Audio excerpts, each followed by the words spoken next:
सीख देने वाली कहानी। एक बार एक शिकारी जंगल में शिकार करने के लिए गया। बहुत प्रयास करने के बाद उसने जाल में एक कबूतर पकड़ लिया।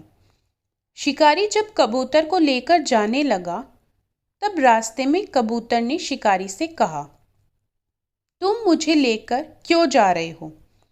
शिकारी बोला, मैं तुम्हें मारकर खाने के लिए ले जा रहा हूँ।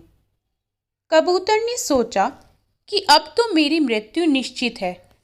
वह कुछ देर यूं ही शांत रहा और फिर कुछ सोचकर बोला, देखो, मुझे जितना जीवन जीना था मैंने जी लिया और अब मेरा मरना निश्चित है।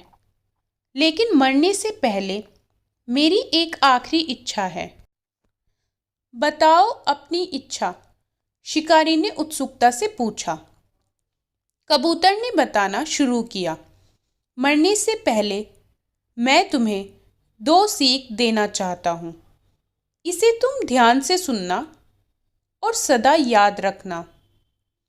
पहली सीख तो यह है कि किसी की बातों का बिना प्रमाण, बिना सोचे समझे विश्वास मत करना। और दूसरी ये कि यदि तुम्हारे साथ कुछ बुरा हो या तुम्हारे हाथ से कुछ छूट जाए तो उसके लिए कभी दुखी मत होना। शिकारी ने कबूतर की बात सुनी और अपने रास्ते आगे बढ़ने लगा। कुछ समय बाद कबूतर ने शिकारी से कहा, शिकारी, एक बात बताओ, अगर मैं तुम्हें कुछ ऐसा दे दूं जिससे तुम रातों रात अमीर बन जाओ तो क्या तुम मुझे आज़ाद कर दोगे? शिकारी फौरन रुका और बोला, क्या है वो चीज़, जल्दी बताओ। कबूतर बोला, दरअसल बहुत पहले मुझे राजमहल के करीब एक हीरा मिला था, जिसे उठाकर मैंने एक गुप्त स्थान पर रख दिया था।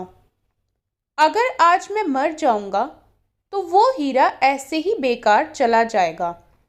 इसलिए मैंने सोचा कि अगर तुम उसके बदले मुझे छोड़ दो तो मेरी जान भी बच जाएगी और तुम्हारी गरीबी भी हमेशा के लिए मिट जाएगी। यह सुनते ही शिकारी ने बिना कुछ सोचे समझे कबूतर को आज़ाद कर दिया और वो हीरा लाने को कहा। कबूतर तुरंत उड़कर पेड़ की एक ऊंची शाखा पर जा बैठा और बोला, कुछ देर पहले ही मैंने तुम्हें एक सीख दी थी कि किसी के भी बातों का तुरंत विश्वास मत करना, लेकिन तुमने उस सीख का पालन नहीं किया।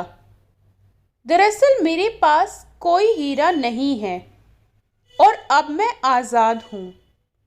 यह सुनते ही शिकारी मायूस हो पछताने लगा। तभी कबूतर फिर बोला, तुम मेरी दूसरी सीख भूल गए कि अगर कुछ तुम्हारे साथ कुछ बुरा हो तो उसके लिए तुम कभी पछतावा मत करना।